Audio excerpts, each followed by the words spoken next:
बदलायो सुम्ही छो सिज था लायो ओ अखियूं पूरे सुतल आयो घेर केड़ी बतलायो रुगो बस भभ भरणो आ न ॿियो को कम करणो आ रुगो बस भभ भरणो आ न ॿियो को कम करणो वहे ऐं वापरे छा पयो लहे ऐं उभरे छा पयो दुनिया चंड ते पुगी आहे अम्हांखे निंड रुगी आहे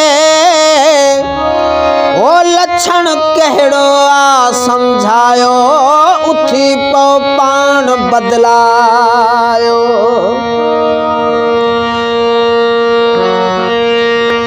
उथी पो पाण उथऊं हियो न उथंदा उथी पो पाण उथऊं हियो न उथंदा पंहिंजूं दाहूं ही थोका कोन ॿुधंदा पंहिंजूं दाहूं ही थोका कोन ॿुधंदा उथी पो पाण उथऊं हियो न उथंदा उथी पो पाण उथऊं हियो न उथंदा पंहिंजूं दाहूं ही थोका कोन ॿुधंदा पंहिंजूं दाहूं ही थोका कोन ॿुधंदा हिननि जे घर तराशन अणमयो आ अल्लाह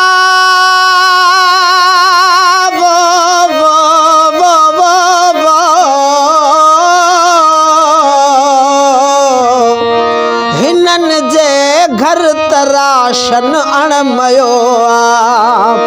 हिननि जे घर तराशन अणमयो आ असांजा ॿार बुख ते कीअं सुम्हंदा असांजा ॿार बुख ते कीअं सुम्हंदा पंहिंजूं दाहूं ही थोका कोन ॿुधंदा पंहिंजूं दाहूं ही थोका कोन ॿुधंदा हुननि जे जीअ खे झीरूं किथे हुननि जे जीअ खे झीरूं किथे हुननि जे जीअ खे झीरूं किथे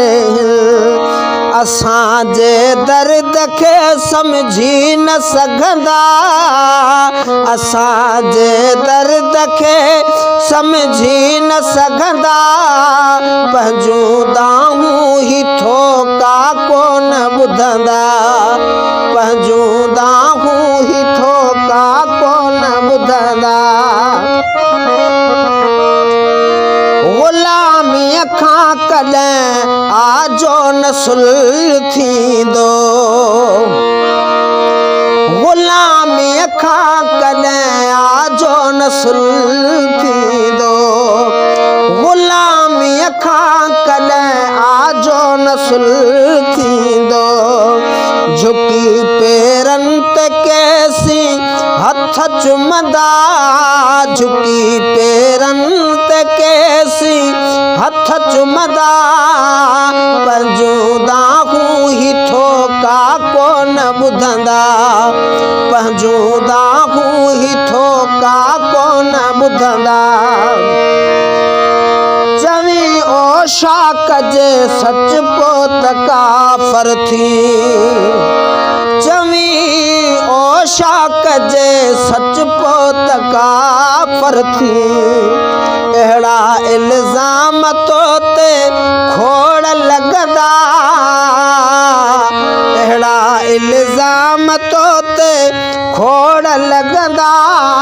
पंहिंजूं दाहूं ही थोका कोन ॿुधंदा पंहिंजूं दाहूं ही थोका कोन ॿुधंदा उथी पओ पाण उथी पो पाण उथऊं हियो न उथंदा पंहिंजो दाहूं ही थोका कोन ॿुधंदा पंहिंजो दाहूं ही थोका कोन ॿुधंदा।